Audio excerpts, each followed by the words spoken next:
Hello, and a very warm welcome to the health webinar brought to you by JKYog and Radhakrishna Temple of Dallas. Medical emergencies can happen anywhere, at home, at the city street, at work, at a game, etc. With medical emergencies, time is of the essence. Almost 90% of the emergency cases can be resolved if the victim gets the right medical care within the first hour. But medical emergencies can be petrifying, especially if you are unprepared. Knowing what to do will give you the confidence to act quickly and calmly. To guide us on how we can be better prepared when dealing with medical emergencies, we have with us today cardiologist Dr. Kanti Agrawal. Dr. Agrawal has been in the active practice of cardiology in the Garland, Dallas, and Plano areas for the last 38 years, participating in hospital outpatient and inpatient care and general as well as interventional cardiology. He obtained his medical degree from AIMS, New Delhi, and then completed internal medicine, followed by cardiology training in the late 1970s and early 1980s. He has been actively involved in the teaching and training of medical doctors and has had extensive interaction with emergency room physicians. He has conducted numerous health fairs in various communities and spearheaded the free health clinic in the Dallas Metroplex. He has made presentations to a diverse group of audiences on varied topics such as philosophy of medical practice, pros and cons of choosing a medical career after college, besides introduction of new breakthrough medical therapies to other doctors. A few years ago, he also graduated from the Medical Leadership Program by Texas Medical Association and UTD. He has been an active participant in the health webinar series at the Radhakrishna Temple, working closely with Dr. Khandelwal. A quick note before we get started, we will have a brief Q&A after the presentation. So if you have any questions, go ahead and submit your questions in the chat window. With that, I am delighted to welcome Dr. Agrawal. Dr. Agrawal, thank you for joining us. Over to you. Thank you so much, Pooja ji. And Ragini ji, thank you for that kind introduction. And I think that we'll have a good evening with all the audience members, both in North America as well as those in India. So be prepared to spend some time and learn what we can pick up on this presentation. And please be prepared for some questions and answers. I would like to actually start this presentation with a little short story. In fact, it is not a work of fiction. It is actually a fact. It's a history. Way long ago, there was a prince born to a very rich king in a large kingdom, and his mother unfortunately died within a week of his birth. The father actually got some saint to come by and bless the young newborn, and the saint said that either this boy will become a great king or he will become a great leader, a spiritual leader. The king wanted him to become a great king. So he actually provided all luxuries at the castle, at the palace, and shielded him from outside world. At the age of 16, he got married and he had a son, and his son's name was Rahul. Till about the age of 29, he was involved only in the palace and he did not see the outside world. He had his personal chariot and a personal chariot driver. He actually made him drive through the cities, the city streets, and actually wanted to have a joyride. During his joyride, he actually ran into somebody who was walking slow. He was stooped over, and he was actually walking with a cane very slow. And the prince did not understand what was going on. He asked his chariot driver, "What's wrong with him?" And the chariot driver said, "Well, He's an old man.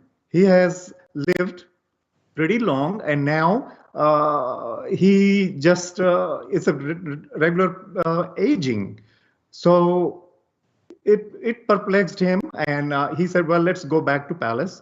He went back to palace, and he pondered over, and he just could not fathom why this person had aged.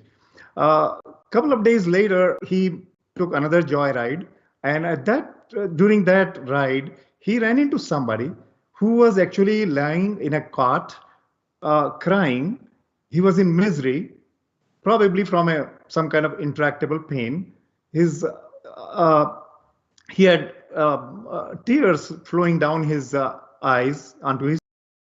He looked to be in distress, and again the prince asked the chariot driver as to what happened to him, what's wrong with him, and he said, well, he is ill, he is sick, he has got some disease. Again, this was a surprise to the prince. He came back, thought over, and a couple of days later, he took another joyride. This time, he ran into a funeral procession. During the funeral procession, they were carrying the corpse on the shoulders of 4 heavy men. He said, what happened to this man? Why are they carrying him in the shoulders? And the chariot driver said, well, he's died. He's dead. So he said, what do you mean he's dead? Well, he says he has departed from this world, and he may come back in the next life in some form that we don't even know about. Well, that was too much for him. He came back to his palace, and few days later, he took another joyride, and this time he ran into a very calm, very saintly ascetic who was sitting underneath a tree with hands folded and eyes closed. He was in meditation. He looked in perfect peace. Again, the chariot driver introduced him to that ascetic and said, he is an ascetic. He has renounced the world, and he is basically praying the God, and he is actually at peace with him. Well, that led the young prince to understand the life, the old age, the disease, the death, and how somebody was dealing with that. He was nobody else but our Buddha.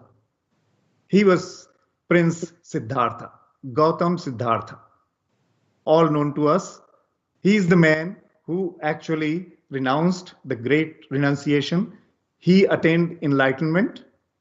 He preached his philosophy to the whole world, and the Buddhism became one of the most prevalent religion during his time, and this was 500 years BC, before Christ. And till the time of Ashoka, who was 200 years AD, there was a tremendous increase in the number of Buddhists following his principles. When I was looking at his principles, there were 4 noble truths that struck me. That religion says 4 noble truths. First, life is suffering. Number 2, cause of suffering is craving. Number 3, the end of suffering comes from the end of craving. And number 4, there is a path which leads one away from craving and suffering. And he actually showed those paths, and they were 8-fold paths. Again, we are not going to go into the details of all that. All it shows that the mankind has always been bothered by diseases.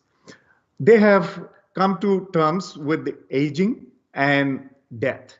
Those are absolutely inevitable, and nobody actually bothers, nobody is troubled in life by aging or death. They are bothered only by pain and suffering and diseases that come along with the aging and the diseases. So, what is disease? Well, disease occurs when there are tremendous definitions. Everybody has their own concept. And yet, this is probably one of the most resolved definition. Disease occurs when the natural inner comfort of mind and body gets disturbed. and the body loses the state of equilibrium. I know it's a very abstract description, and yet it fits in with everything and anything that we know that the body suffers. Body is not made perfect, even though God has made it. If it was, it will be indestructible. Talking about the kinds of diseases. All right. So some of the diseases are genetically determined, meaning that it is in your genes. It's encoded. They are multigenic disease. They're complex array of diseases. We don't understand many times as to how these genes get affected and get transmitted from generation to generation. Those diseases could be very simply like a hemophilia, could be like a hypertrophic cardiomyopathy, cystic fibrosis. There are several diseases which actually are genetically determined. In fact, when we take family history, we ask the patients whether they have family history of heart disease, stroke, diabetes. We know that if they have that family history, they have a higher likelihood of getting those diseases. So they are somehow genetically determined, and they are polygenic. Multiple genes are involved. In fact, if there is a tremendous controversy, there's a tremendous incompatibility with life, these abnormalities result in spontaneous abortions. So a lot of abortions that occur spontaneously are a result of very complex disorder in the genes. There are diseases which are called congenital diseases. They are abnormal development physically. They are in the general category of what is called cerebral palsy. The child is born with deformities. Spina bifida, for that matter, is a structural abnormality. The spine does not fuse in the back, and the spinal cord is exposed. There could be a whole host of diseases which are congenital diseases. Especially in the field of cardiology, we see that people are born with most frequent congenital disease is what is called bicuspid aortic valve. The aortic valve has 3 leaves. They are born with only 2 leaves. It's just a developmental abnormality. It is compatible with life. It's compatible with full life, as a matter of fact, in many instances. They are congenital diseases. There are congenital diseases which are actually related to chemical imbalance. There is chemical abnormality there. They are not able to metabolize certain products of carbohydrate like glycogen. They are not able to metabolize certain. They are not able to secrete mucus without being too tenacious and thick. These are chemically dysfunctional component, and those diseases are again congenital. There is some problem in the translation of the synthesis of DNA and RNA in the fetus. In vast majority of diseases that we come across are what is called degenerative disorders. Well, basically what it means is a deterioration over time. Each and every system of the body ages and decreases its function with or without structural changes. And the commonest conditions that we all know are like hypertension, diabetes, heart disease, coronary artery disease, stroke, seizures, cataract, thyroid problems, Alzheimer's, vascular disorders. They are all diseases which occur as a function of deterioration of the body systems. And many times they are not completely controllable. They may be controllable, but they're not preventable completely. Body portions can be damaged from infection from external biological pathogens. They are biological pathogens. They are all the way from protozoans, which are like a single cell bacteria, very complex. In between comes viruses. There are a lot of other nematodes and all other things that are associated with damage and infection. There are conditions caused by factors like a bad diet, like obesity, lack of exercise and sleep. Those conditions predispose you to have the disease. And there are certain diseases, like we have talked about sleep apnea, early degenerative arthritis of the joints. They're all related to the factors which are within one's control. but it goes out of control. Diseases can be caused by toxins, poisons, overdose of medications.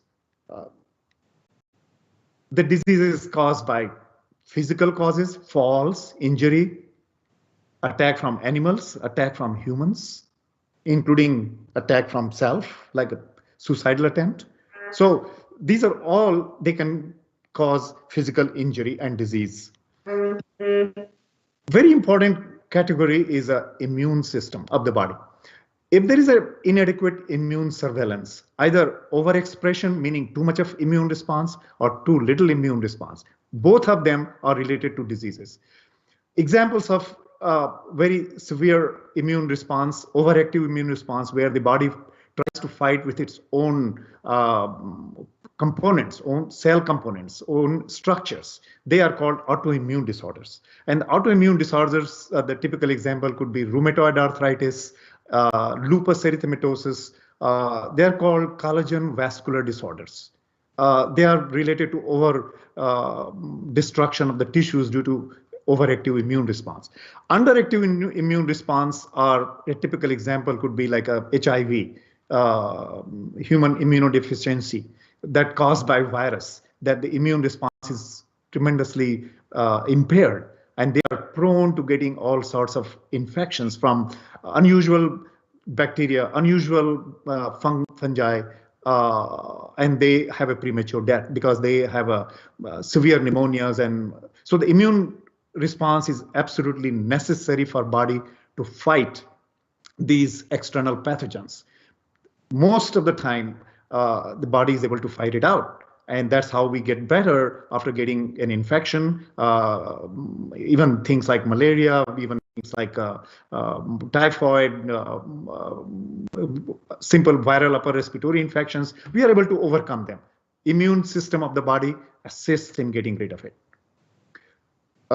In fact, the cancers, which is a major category of diseases, is considered in some way related to the damage of the cells caused by internal or external factors. Though that damaged cell goes out of control. The body has a system of controlling the growth of the cells, proliferation of the cells. If some cells become run away and they grow and grow without body's control, they are called cancers. Normally, the immune system of the body is able to detect those bad cells and able to kill them. In fact, that process goes on every second, every moment, every day. 99.99% of these cells are destroyed very unknowingly by the immune system that we never even know. And that's how the cancers don't occur in 100% of the people. But one such cell that goes beyond recognition and goes and becomes a cancer. So the cancers are actually some way related to the deficiency of the immune system. Well, once we have discussed all those diseases, what constitutes emergencies?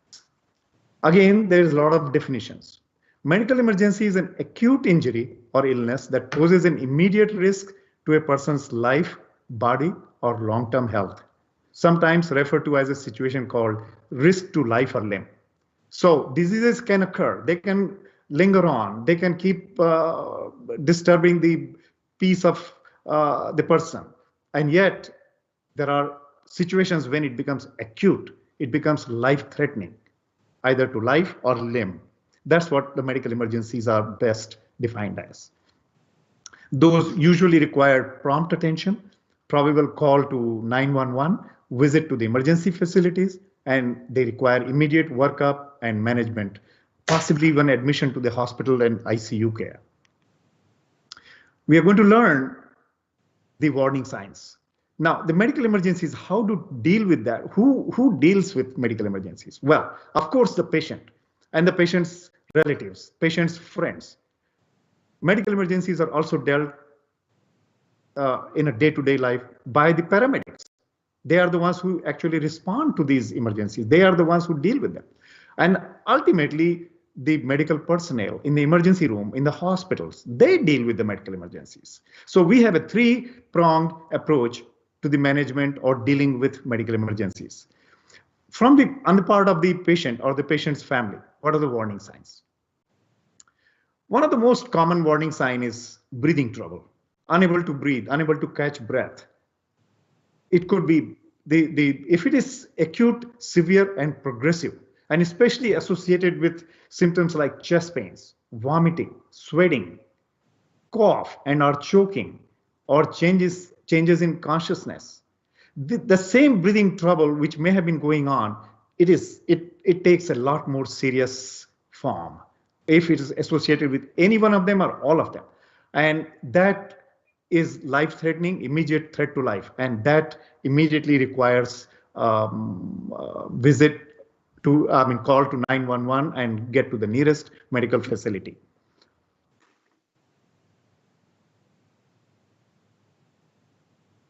Choking. This is an example of choking. This is a current approach by a doctor. Well, the second warning sign that I'm going to talk about is the chest pain. Chest pain could be very minor, or it could be very severe or very dangerous. A chest pain which occurs like a soreness, like after lifting some heavy stuff, moving objects, doing exercise first time, doing weightlifting. That may be just a muscular strain. It could be a chest wall pain, but this is chest pain. But when they are associated with other symptoms, like we talked about, breathing trouble, vomiting, palpitations, dizziness, sweating, and if it is acute, severe, and progressive, it could be indicating one of the three major conditions which are associated with chest pain: acute heart attack with a damage to the heart, acute blood clot going to the lungs, called acute pulmonary embolism, or it could be tear of the major vascular system like aorta. It's called aortic dissection. It could also indicate something like a pneumothorax, where there is a sudden rupture of the lung tissue such that the air leaks between the air sac, the air covering, the lung covering called pleura, and the lungs. And if that air leak becomes continuous and progressive, it can immediately cause life-threatening situation. The chest pain could be described as either pain, sharp pain, or chest pressure or chest tightness or uneasiness in the chest. And if especially is midline, all the way from the pit of the stomach up until the jaw, if it's the middle, and especially if it radiates, it is very suspicious for a origin from the heart. Palpitations. Palpitations could be just nervousness. Palpitations could be minor. It could be just anxiety.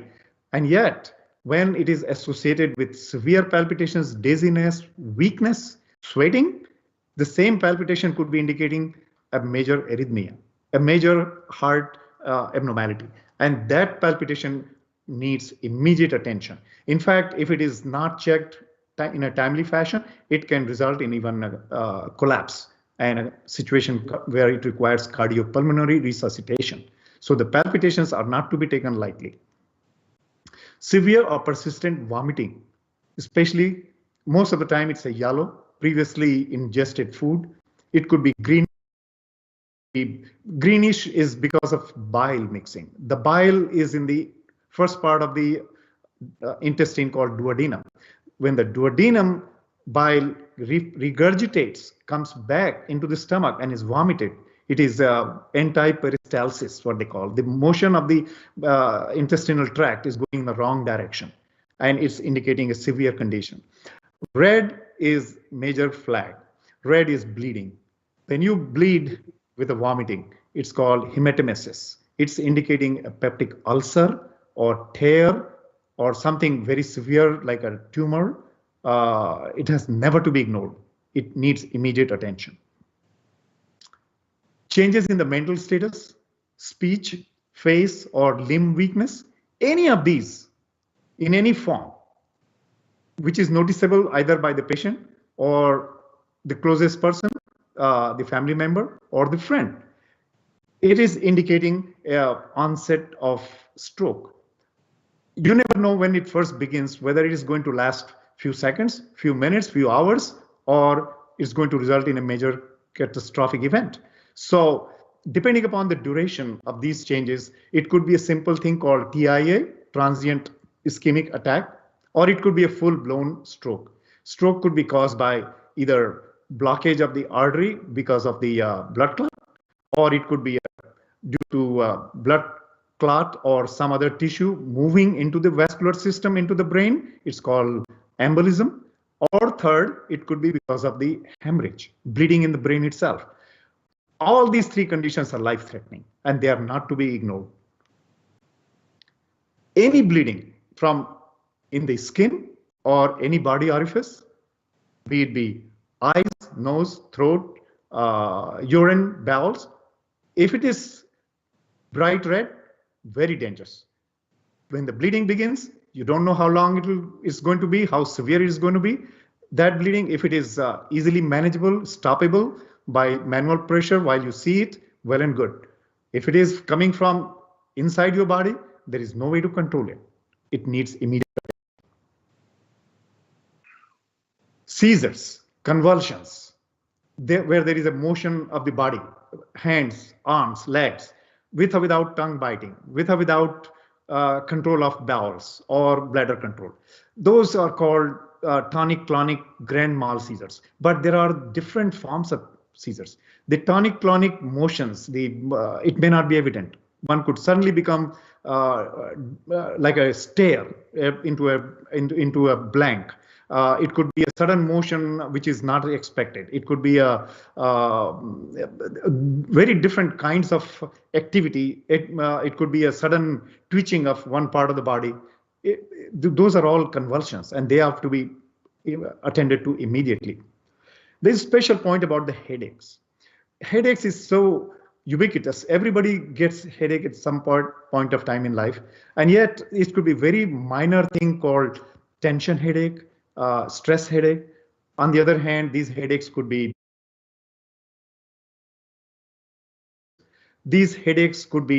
even more serious. It could be like a spasm of blood vessels, which is called pain. It could even be more serious, and it could be progressive, severe, associated with vomiting. That could indicate either bleeding into the brain or brain tumor pressing onto the structures of the brain. So the headaches could be very minor, or it could be very major. Only a person who is having the headache could actually tell, this is not my usual headache. This is something much more serious, needs to be attended to right away. High fever of 102 or above, with or without other symptoms. It's a self-explanatory. Something is not right. Body is trying to fight it out, either with an infection or a tumor or some other reason. Fever is actually a defense response from the body. So there is some fight, some reaction going on. Severe acute abdominal pain with or without vomiting or diarrhea. Again, abdominal pain could be very minor. It could be indicating some spasm. It could be because of you ate something unusual, minor form of food poisoning, or it could be due to what is called gastric acidity or hiatal hernia or reflux disease, or it could be much more serious, like a perforated bowel, like an appendix pain. It could be like a gallbladder pain. It could be a stone in the gallbladder tube or stone in the kidney. The abdomen is Pandora's box. There are so many organs, so many things. Any of these can cause pains, and it has not to be ignored, especially when associated with vomiting, diarrhea, fever, or other associated symptoms like shortness of breath or other pains. Unconsciousness, unresponsiveness with or without breathing. Of course, this is one of the most dire emergencies, and these people need attention right away. And we will go into the details of that, where they require resuscitation. There's something majorly wrong with them. So we will go into that in a little bit more detail later on during this presentation. Sudden severe injury, major fall, trauma, especially of the head or spine, accidents, burns, smoke inhalation, all these constitute acute life-threatening situation and or major emergencies. Drowning in the water, choking on food, liquids, severe allergic reaction with or without rash. Allergic reaction can occur after taking some medication. Allergic reaction can occur due to exposure to some chemical that you apply in the skin.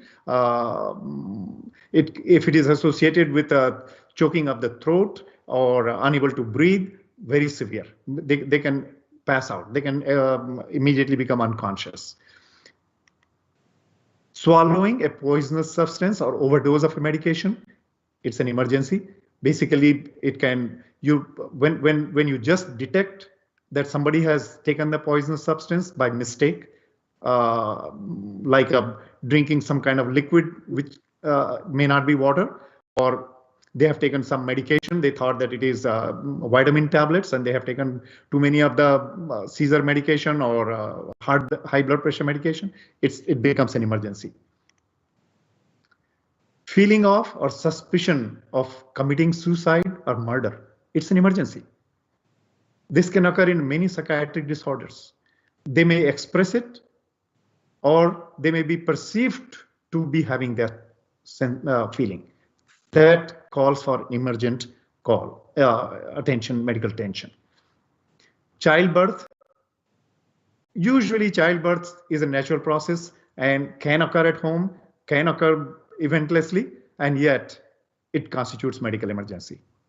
And the same thing goes with abortion. With the abortion, actually the blood vessels of the uterus, they open up and the bleeding begins. The bleeding may not be controllable. Abortions are a lot more dangerous than even childbirth. After childbirth, there is a natural reaction and the placental vessels, they close ultimately. They stop, but abortions may not. How to deal with it? Be prepared for an emergency before it even occurs. How do you prepare for an emergency? Prepare and display the following in a prominent area. Phone numbers of the nearest emergency department, police, fire, usually a 911 call in America, poison control center, personal doctor's phone number, personal and work phone numbers of the neighbors. It may occur at a time when you need to reach out to the neighbor and they may or may not be at home. You need to have their work number as well.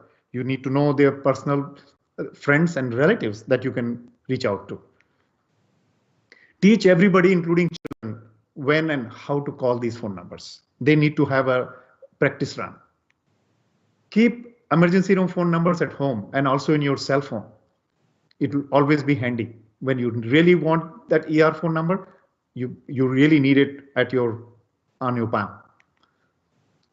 Determine the location and the quickest route to the emergency department and know where your doctor practices and has contacts. So in case there is not a situation where you call the 911 paramedics, you think that you can handle that, you should have the very good idea as to how to reach the emergency room. Those people who have medical conditions which are chronic and could cause problems like diabetes or asthma, they should wear a ID tag. They should even say that they are on seizure medications or something, so that in case they are found unable to respond, the next person, whoever attends to that patient, can identify what might be going on. Some devices are available now for people who live alone and those who have no other way to contact. Those who fall may not be able to reach the phone. It's called personal emergency response system. All they have to do is wear a sort of necklace and there is a little button. All they have to do is push the button. The message goes wirelessly into a call center and the call center person dispatches a paramedic. That's called personal emergency response system. Usually it requires a subscription, but that's a life-saving in people who have those situations. What to do immediately if you are someone needs help?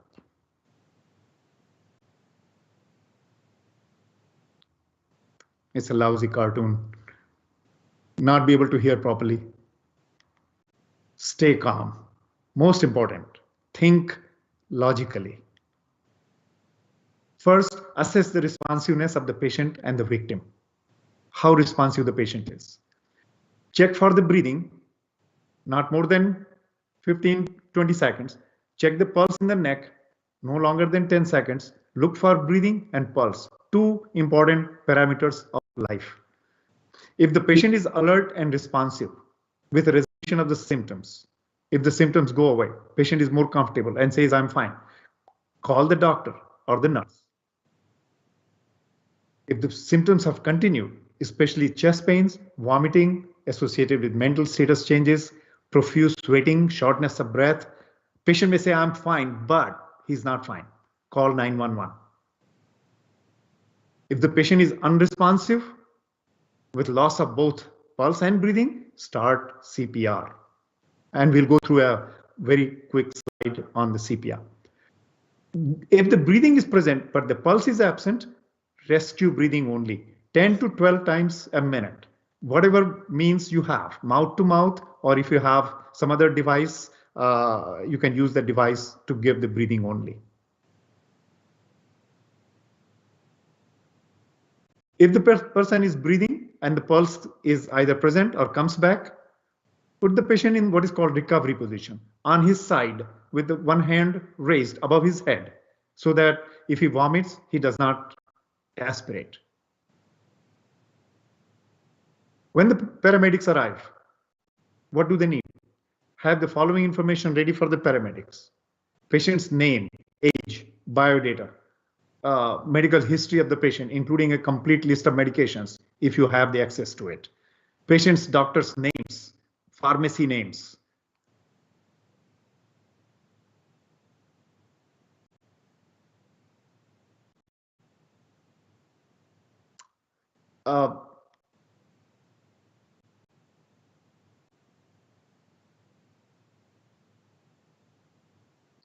And the sequence of events leading to the acute illness.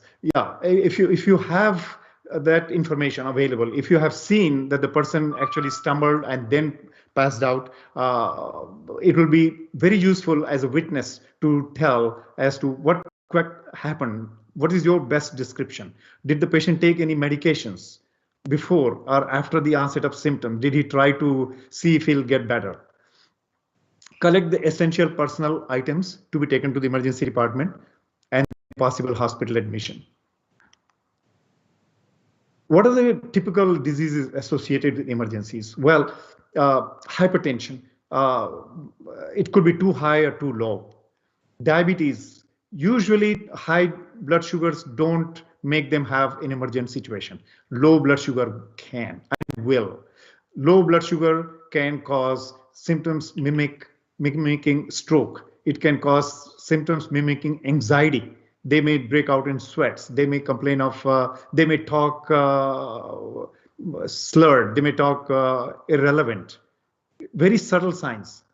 They may have almost all complete stroke. They may become unconscious. Sign of low glucose. Heart diseases. There are several kinds of heart diseases which can actually result in emergencies. Of course, we are most familiar with the coronary disease, which manifests with the chest pain, shortness of breath, or both. Diseases, valvular diseases, that can make people pass out. Electrical diseases, we know that electrical abnormalities cause arrhythmias. Tear in the vascular system can cause severe pain, severe drop in the blood pressure.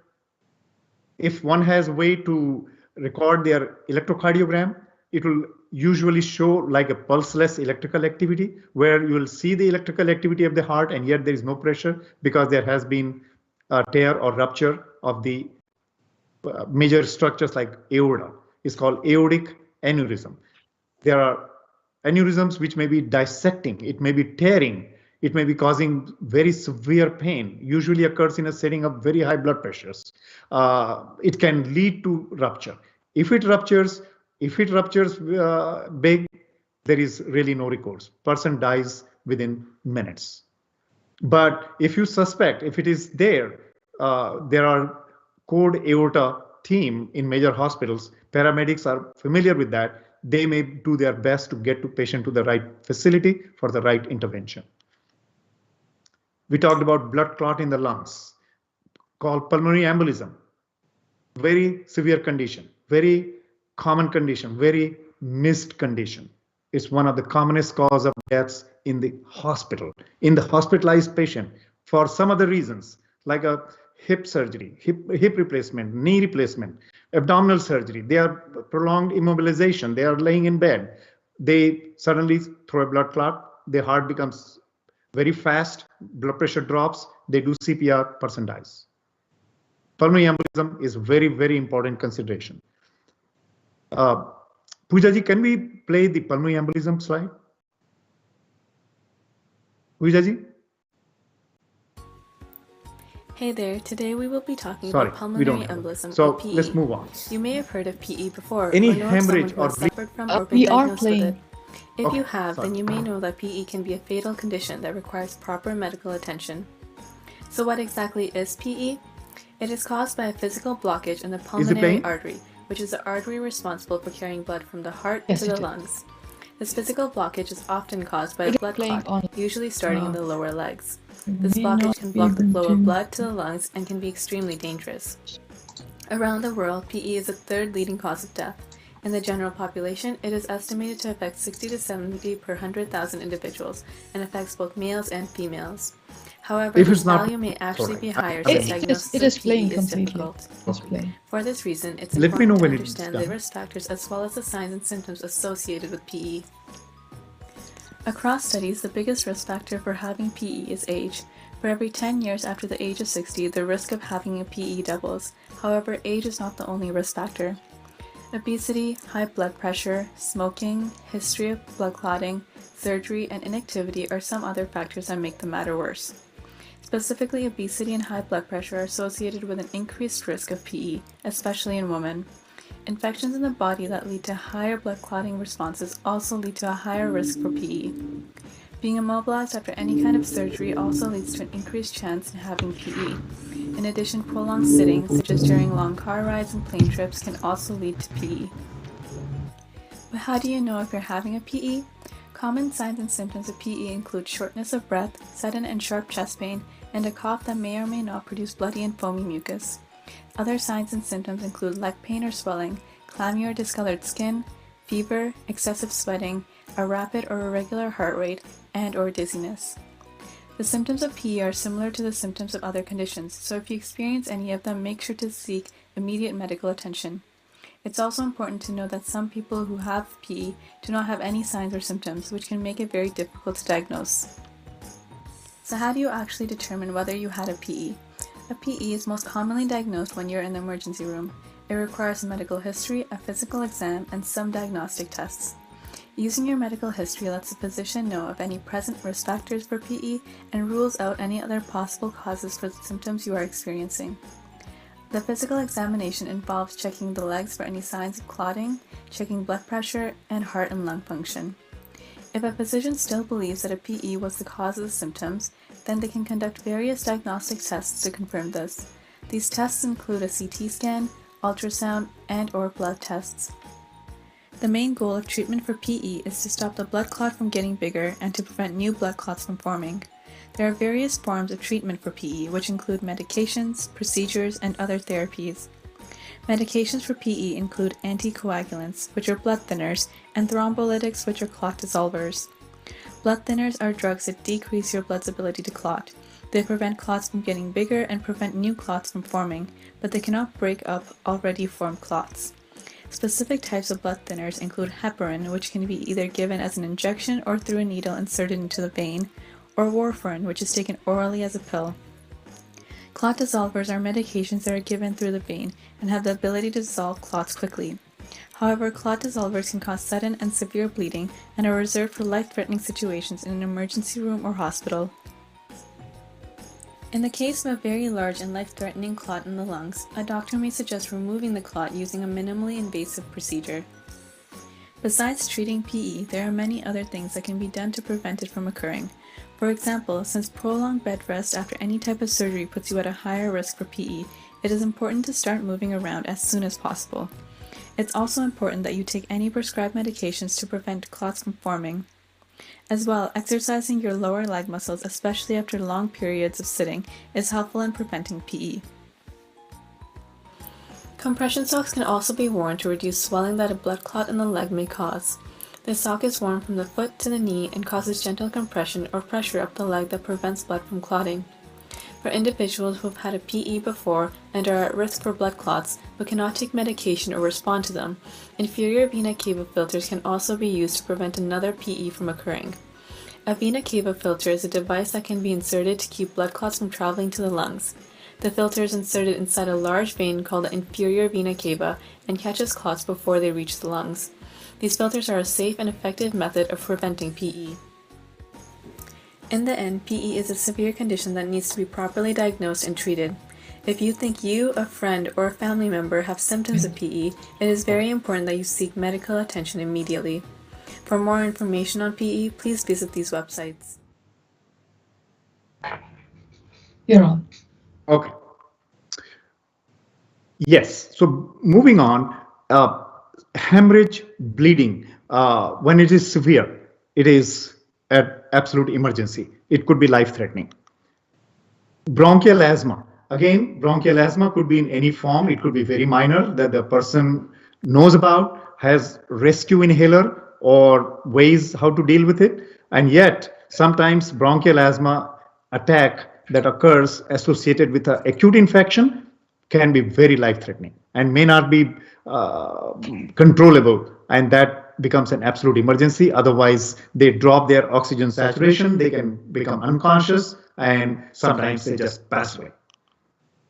Stroke due to clot or hemorrhage in the brain, seizure disorder, we talked about. These conditions, they are very dangerous and they can be life-threatening. And seizure disorder, acute seizure, usually may not be life-threatening, and yet there is a condition called status epilepticus, where the seizure comes and goes, comes and goes, comes and they go into cycles of that. That's absolutely a life-threatening emergency. When there is extensive infection, what is called sepsis, when the infection has spread, there is a growth and proliferation of the organisms, the bacteria within the vascular system, that's called sepsis. It basically involves every body system, major vascular system, lungs, kidneys, including heart and bone marrow. That sepsis can lead to low blood pressures, can lead to death, need to be immediately be attended to. Many times abnormal body chemistry, which could be related to abnormal electrolytes, low potassium, low sodium. Low sodium can be caused by what is called water intoxication, too much of water, dilutional hyponatremia, we call it. That all those conditions, they could be lethal, it could be dangerous. So those conditions lead to emergencies. We know that drug overdoses, exposure to toxins, gases, fumes, burns, they by definition are emergencies.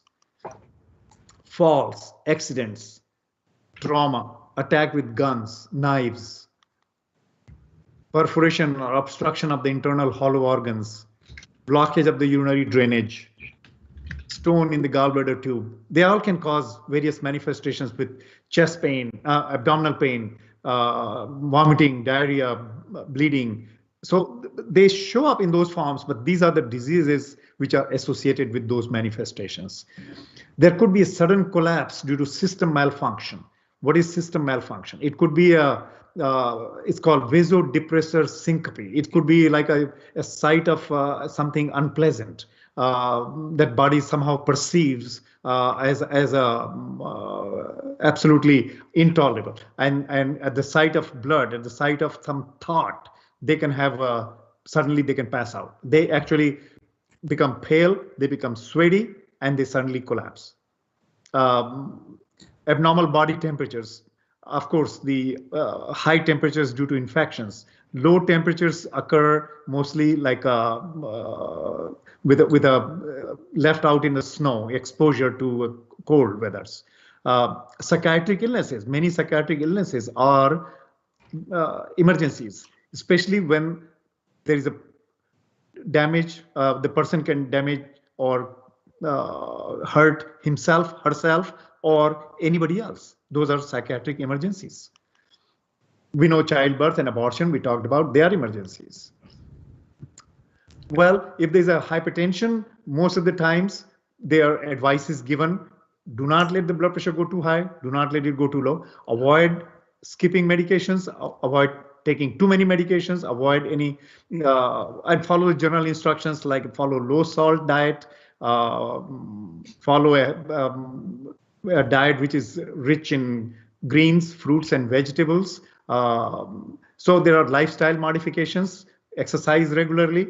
Those are the only ways how you can avoid, and yet there could be a situation when the blood pressure tends to fluctuate in a too high or too low range. Diabetes, low glucose, we talked about. Avoid skipping or irregularity in meals. Avoid errors in medications, taking too much, too little.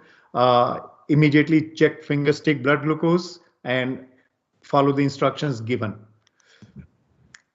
If it's a heart disease, usually let the patient lie down in a safe and comfortable position like a bed. Immediately check pulse and blood pressure if there is a blood pressure machine available.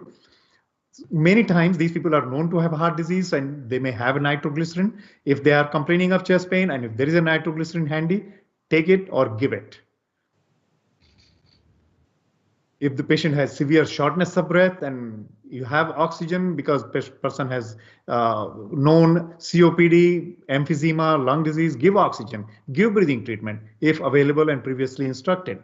If not, follow the algorithm.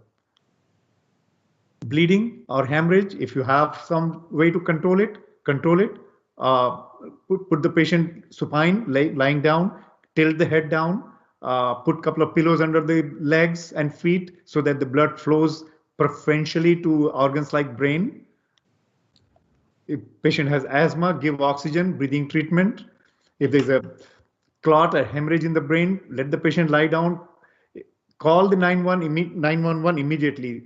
The time is very important. If they suspect that there is a blood clot in the brain and not a hemorrhage, by a CT scan, within 3 hours of the onset of symptoms, they can be treated with administration of blood clot dissolvers.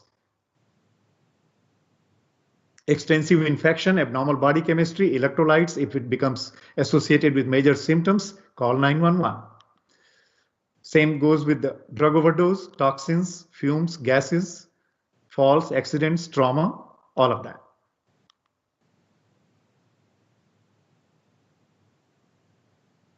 The first aid team has the day off. Well, now the second aid team. Well, I don't know whether that's a good or bad. Second aid team may be a more advanced cardiopulmonary supports team. Maybe they are better equipped to handle the unconscious patient.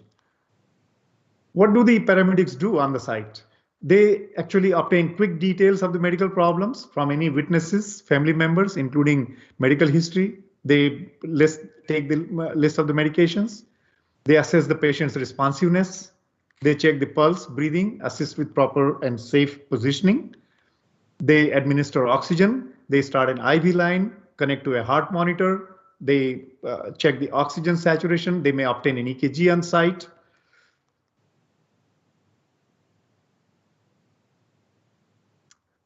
They may check the finger stick blood glucose.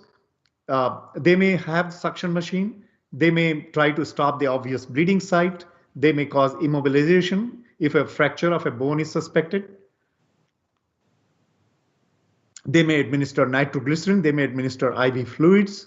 They may actually have some antidotes available for narcotic overdose, let's say. They may have ways, drug like naloxone. They may have drug like flumazenil. They are supposed to give for drug overdoses. They can immediately make the person breathe many times.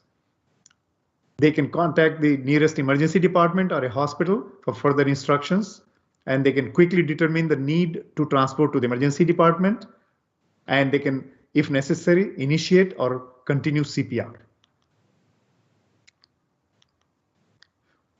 During the transport, they support the patient's vital signs, administering IV fluids, oxygen, continuing CPR. They communicate continuously with the emergency department, notifying them of their arrival time, ETA. They follow the other instructions from the emergency room or from their medical director as to what to do during the transport.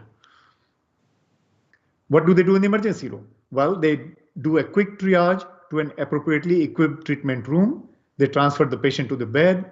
They start or continue CPR. They administer oxygen, IV fluids attached to the monitoring equipments.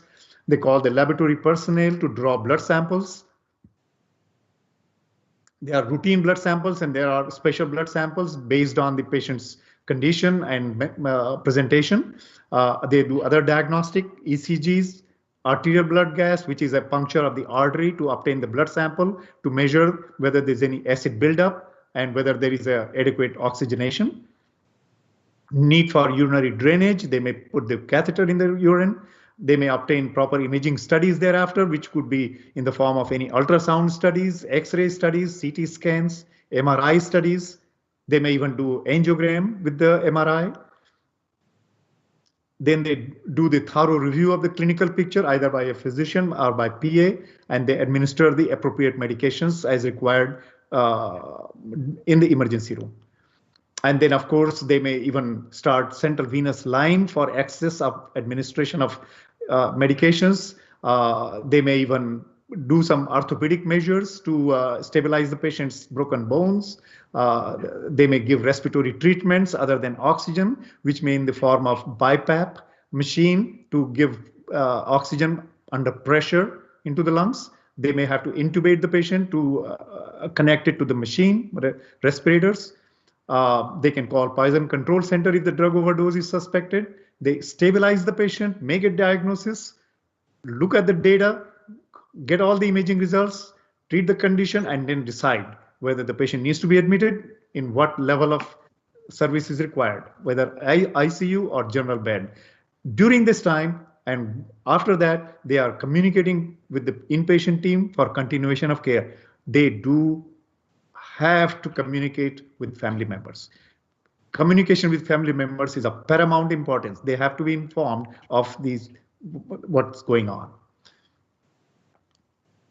They are the conditions which are most associated with critical time: acute heart attack, acute pulmonary embolism, acute aortic tear, and acute CVI. Because these four conditions are immediately life-threatening, and if intervened in a timely fashion, they are salvageable.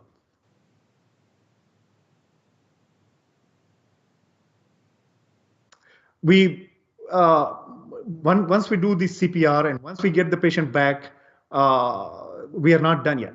We have only taken care of arrhythmias, and the patient has what is called ROSH, return of spontaneous circulation. That is a success of the CPR. And yet there are 5 or 6 H's and 5 T's which a doctor looks into. And without going into too much of a detail, I just want to enumerate those. Those are low oxygen, low blood sugar, low volume, low potassium or high potassium, low temperature, and low hydrogen ion, that is acidity. If they have too much of any one of these or too little of any one of these, that can make recovery very difficult, if not impossible. And there are 5 T's, which actually denote the conditions which lead to situations leading to cardiopulmonary arrest. And those are heart attack, pulmonary embolism, cardiac tamponade, which means that the heart is being choked by the leakage of the blood between the heart and the sac of the heart, and the tension pneumothorax, which is like air leaking continuously between the lungs and the sac of the lungs, and toxins. So these 5 T's are to be considered if the person has to be gotten back. The drugs they use, I'm not going to go into the details. I'm going to conclude that by this little clip.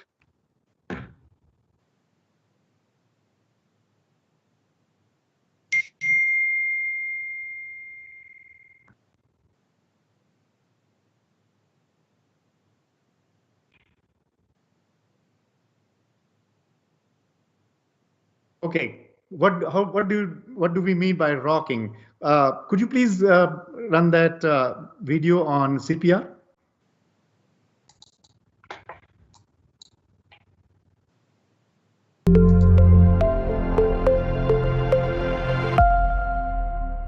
In today's video, we're going to review healthcare provider BLS for the adult victim. So let's take a look and see what those skills look like, shall we? First, establish unresponsiveness. Next, look for breathing. We're just looking at the patient's chest for about 5 seconds to see if they're breathing. If they're not breathing, call a code. Get some help coming. Next step, check for a carotid pulse. But remember, spend no more than 10 seconds checking for that pulse. Next, begin chest compressions. We're going to do our compressions at a rate of at least 100 at a compression to ventilation ratio of 30:2. And we're going to get the AED or the defibrillator on the patient as quickly as we can. So let's take a peek and see what that looks like, shall we? Doctor! Yes. They just dropped this man off outside the ER. Well, let's see. He's unresponsive. We'll look for breathing for 5 seconds. This man is not breathing. Nurse, call a code.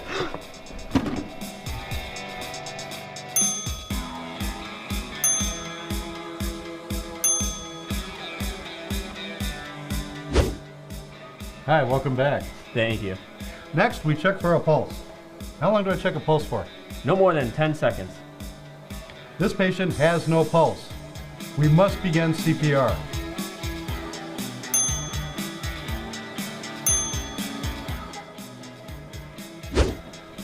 Nurse, I've started chest compressions. Hey, get me an AED or a defibrillator right now.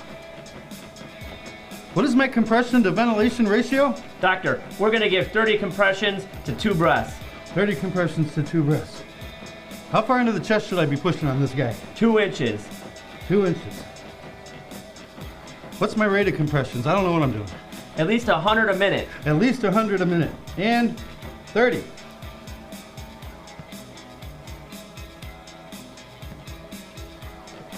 I'm getting tired. Somebody get over here. It's a lot of work. Yeah.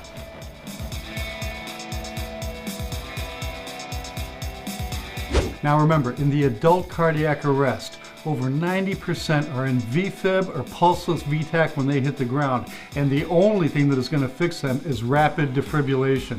CPR in the adult cardiac arrest is a buy-time maneuver only.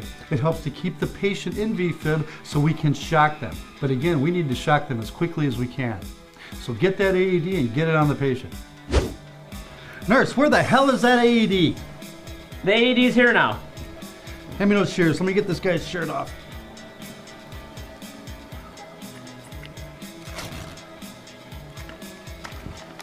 Now remember, when applying the defibrillator pads on the adult chest, you're going to place them high right, low left. High right, low left, for a couple of reasons. One, most implanted devices, implanted defibrillator or pacemaker, are placed under the patient's left clavicle. You might be able to feel and appreciate that, but for that reason we place the pads high right, low left, with the intent of making a heart sandwich. That's right, a heart sandwich. We need the heart in between the pads. If I put a pad here and a pad here, energy goes from one pad to the other. I'm going to defibrillate this guy's sternum. I need to get the heart in between the pads. So again, the pads go high right, low left, heart sandwich. Place electrodes.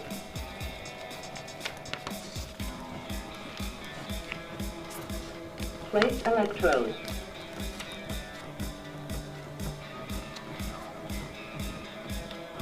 Do not touch patient. Analyzing rhythm. Stand clear. Push flashing button. I'm clear, you're clear, we're clear. I'm clear. 3, 2, 1, shock.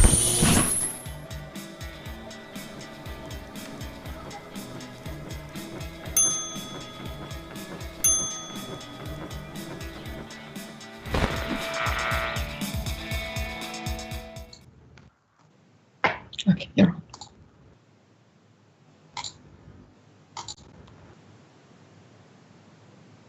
You're on. Okay.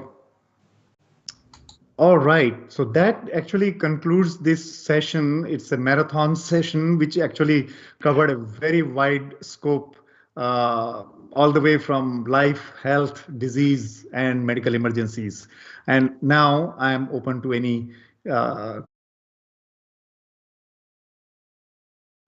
Thank you, Dr.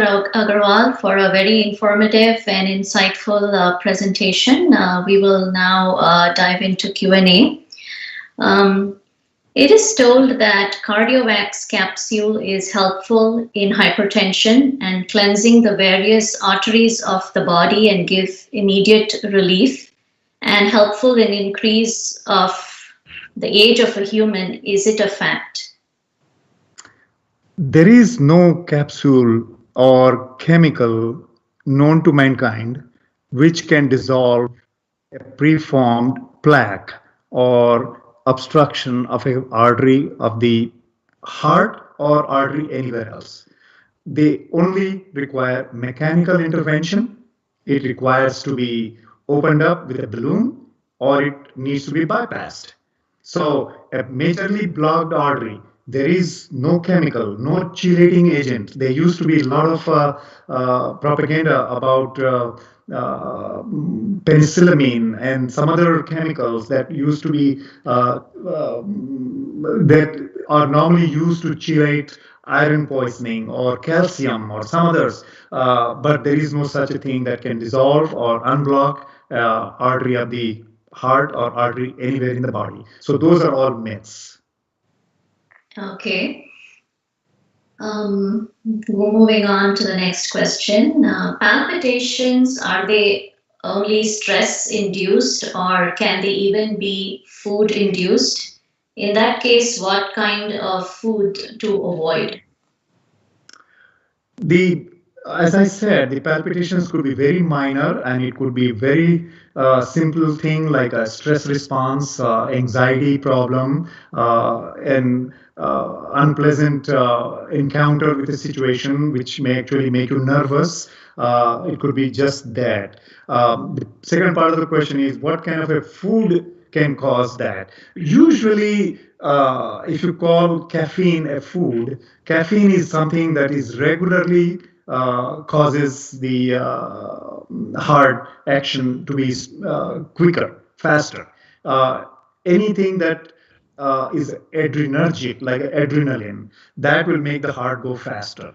In fact, that fast heart rate, which are associated with anxiety and these situations, they are just what is called sinus tachycardia, meaning it is the normal pacemaker of the body going faster under the effect of chemical or nerve influence. Those are not dangerous kind, and those are manageable by the person, by understanding, or by the doctor after consulting them. It is the palpitations of arrhythmia, where the rhythm of the heart is not a natural rhythm. It is not coming from the natural pacemaker, which many times are associated with more symptoms like shortness of breath, dizziness, sweating. So it's the associated symptoms which make the significance of the palpitations much worse, and that needs attention. Okay, moving on. Are regularly having leg cramps, especially during sleep, is this a red flag, and how to manage this?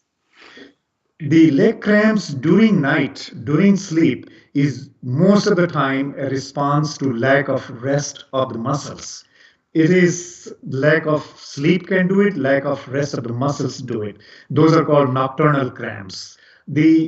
As against cramps which occur regularly upon walking or upon exertion, and that pain which actually gets worse and then slows by slowing down or by stopping walking goes away. Those indicate blockage of the arteries of the leg. So nighttime cramps almost never are associated with blockage.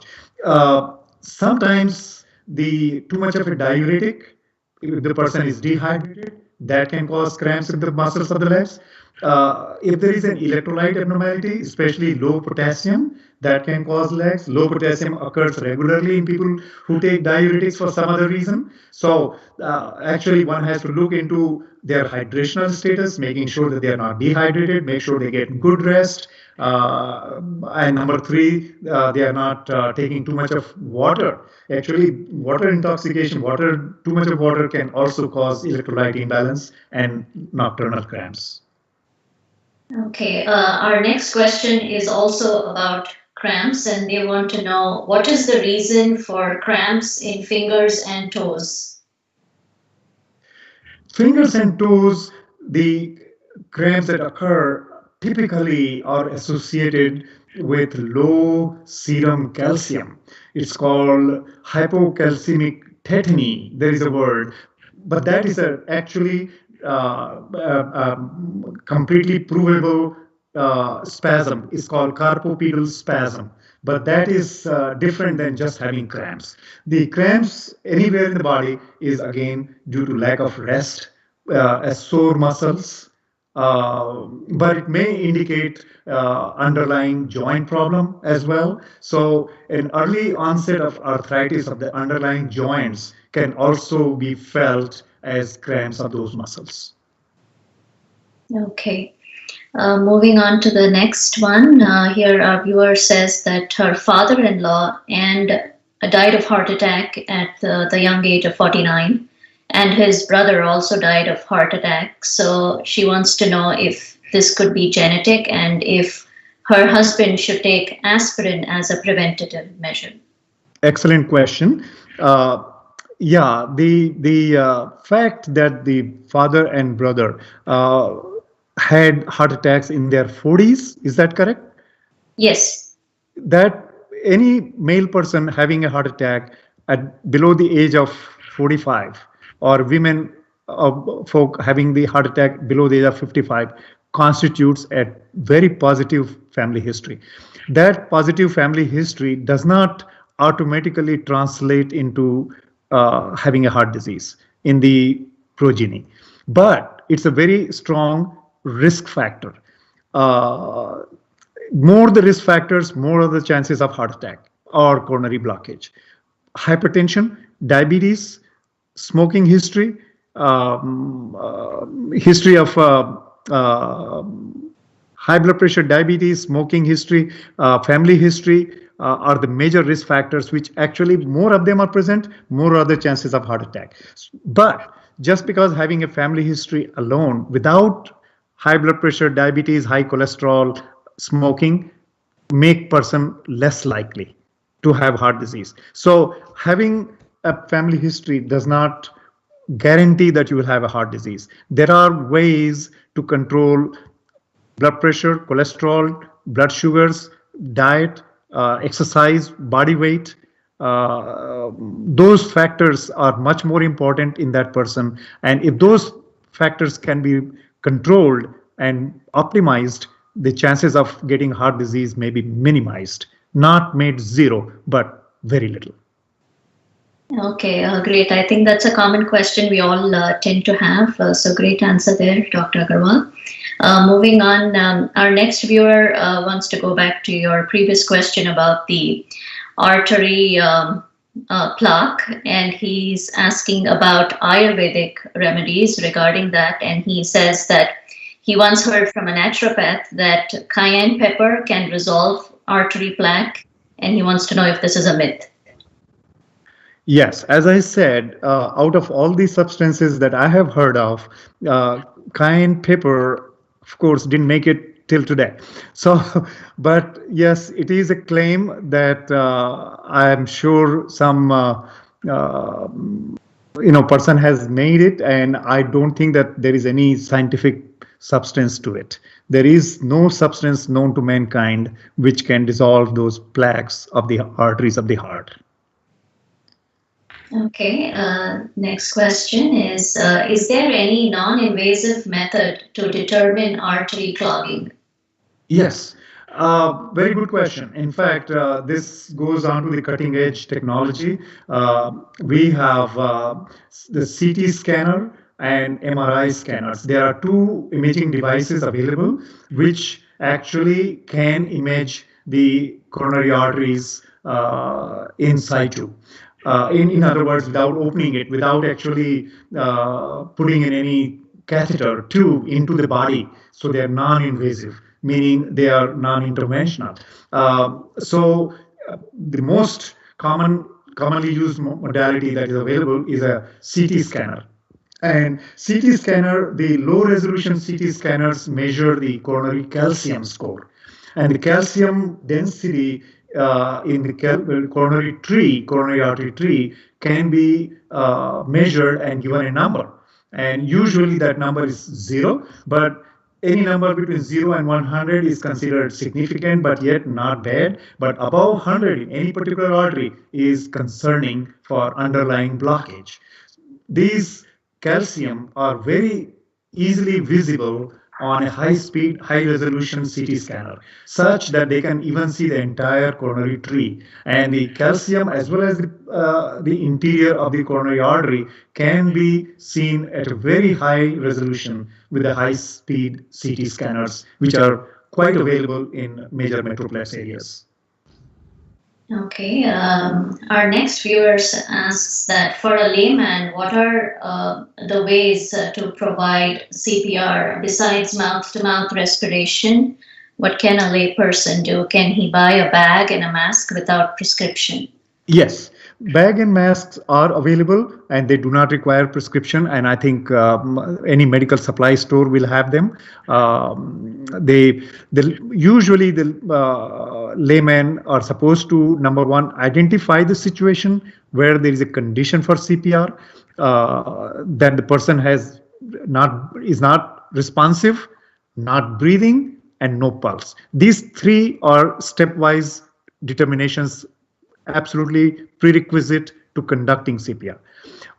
If the person is non-responsive, has no breathing, and he has no pulse, the most important step as a single rescuer, you are the only person doing the rescue, just do cardiac compressions. Find the right spot, put your body weight, push it 2 inches down and up 100 to 120 times a minute. If you do that without interrupting CPR, now the second person is there, that second person can do 2 breaths every 30 compressions with either mouth to mouth or with a other bag valve device, or whichever way. But the compressions are given a lot more importance and they are a lot more life-saving than worrying about the breathing for a single person. Okay, great point there, Dr. Agrawal. Next one is, does vitamin K2 help decalcification of the arteries? No, it does not. There is no chemical substance that can actually avoid or prevent calcium deposits in the arteries. The calcium deposits in the arteries are a reparative mechanism. It repairs. When the arteries have a plaque inside it, it ruptures and it actually makes a scar, and that scar tissue actually gets a calcium deposit. So calcium deposit in a coronary artery is only indicative of the chronicity of the disease process going on, how long it has been going on. That calcium deposit occurs within the wall of the arteries. It is not a free-floating calcium within the tube, within the lumen of the artery. So to answer that question, vitamin K, vitamin K2, or any other vitamins known to mankind cannot prevent calcium deposit. Okay. Next question says, is the numbness of the fingers some signal, as I have been having hypertension since many years, but the numbness goes by itself? It's a very non-specific symptom, and the numbness of the fingers associated with high blood pressure, there is no direct correlation. Depending upon whether it is in the both hands or the main writing hand, whether it is something related to use of the computer or use of the handheld device,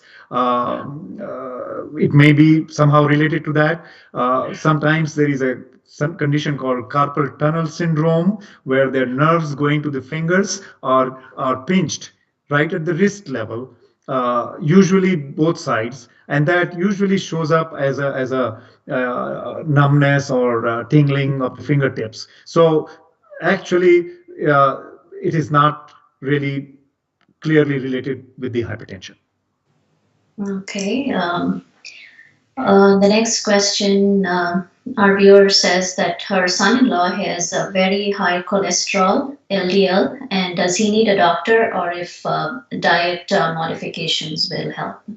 Okay, so that's a very good question, because that goes to the national guidelines in terms of what constitutes unacceptable cholesterol levels. Again, it is taken in light of the fact that does that person have other risk factors for coronary blockages. But in general, they are classified into LDLs of like above 160, between 130 to 160, between 100 to 130, or below 100. So these are the four major slabs they are used. Now, certainly, if the LDL levels are well above 190, that is considered in the area of some metabolic disorder, like a familial heterozygous or familial homozygous hypercholesterolemia, and that requires attention. But if the LDL levels are anywhere between 100 and 190, yes, first attempt is lifestyle modification. One has to really modify the diet, avoiding the saturated fat, no trans fat, as low of a carbohydrates as possible, something like a Mediterranean diet. That kind of a diet, a lot of exercise, reduction of the body weight, about 5% body weight reduction, with a body mass index, if they can get that, about 25 or less. Actually, the ideal is between, let's say, 23 and 27. Maintaining that is much more important. Now, despite all that, if the LDL levels are beyond expected range, beyond 130, let's say higher than 130 with no risk factors, one can go on with that and continue the efforts. But if it is well above 160, despite best efforts, that person definitely needs medications. If person has risk factors, other risk factors, and the level is between 100 and 130, he definitely needs medications. There are stepwise approach to what medications will work. The medications are given in a sequential fashion. Statin drugs are still the cornerstone of the LDL management nowadays, with all their benefits. So yes, the person who already has blockage disease shown, their LDL level needs to be brought around 70 or below. So we have a much more aggressive approach for those people with a known coronary blockage. So depending upon the other risk factors, and depending upon the LDL levels, and depending upon how it responded to the lifestyle modifications, yes, it may need attention with medications. Awesome. Moving on to the next one. Is low sodium indicative of any cardio-related problem or serious health condition? Serious health condition, yes. Low serum sodium, again, let's say 135 to 145 is normal. People who have a borderline low serum sodium, 130 to 135, usually are consuming a lot of water. So this is called dilutional hyponatremia. Most of the time, either they are taking a diuretic and they are trying to compensate by taking too much of liquid, or even without diuretic, they are taking too much of liquid. That causes low serum sodium. So between 130, 135 is still manageable, and with the modification of the dietary pattern, liquid intake. Once it goes below 130, it gets a lot more serious. The lower it is much more dangerous, to the point that if it goes below 120, it's a life-threatening. Immediately, it can cause major arrhythmias, and actually it constitutes medical emergency. So low serum sodium, the commonest cause is either excessive water or fluid intake with or without diuretics, There are other conditions which cause low serum sodium. There is a syndrome called syndrome of inappropriate ADH secretion. There is a hormone from the brain which actually tends to conserve water, and if that is too much, it creates a situation of fluid overload, dilutional effect, and the serum sodium becomes low. So yes, serum sodium is important. Low serum sodium is bad. Too low serum sodium is dangerous. What can be the cause of mild heart attack? ECG was abnormal and angiography showed no blockages for my mother. That's interesting that the angiogram showed no blockages. Now, does it mean that there was no heart attack? No. There are entities where the heart attack can and do occur with normal coronary angiogram. There are several theories behind it, and the theory that most commonly was associated with this condition was called coronary spasm. So the artery went into spasm, caused the lack of blood flow to that segment of the heart died, and the coronary artery opened up. So a small portion of the heart muscle dying is a small heart attack. And coronary arteries actually supply blood, but the supply was interrupted, probably long enough to cause the damage. So yes, there could be heart damage and could be normal coronary arteries. There is actually a big heart attack, big heart damage that can occur with a normal coronary arteries, and there has been a special name given to that. That's called Takotsubo syndrome. People are still trying to figure it out as to why it happens, but people can get major heart attack. People can even die of this heart attack and yet have normal coronary arteries. There could be coronary spell. There could be a small blood clot which might have gone on there. There could have been a dissection of the coronary arteries. And most commonly, we think that there may be a small vessel disease, meaning that the coronary angiogram only looks at bigger arteries, bigger segments of the coronary arteries. They cannot visualize too small a segment which actually goes into the heart muscle, dips down into the heart muscle, and actually is the ultimate provider of blood and oxygen to the heart muscle. They cannot be seen. So yes, that can cause heart damage as well. Okay, if someone is having chest pain, is it good to take aspirin while waiting on the paramedics?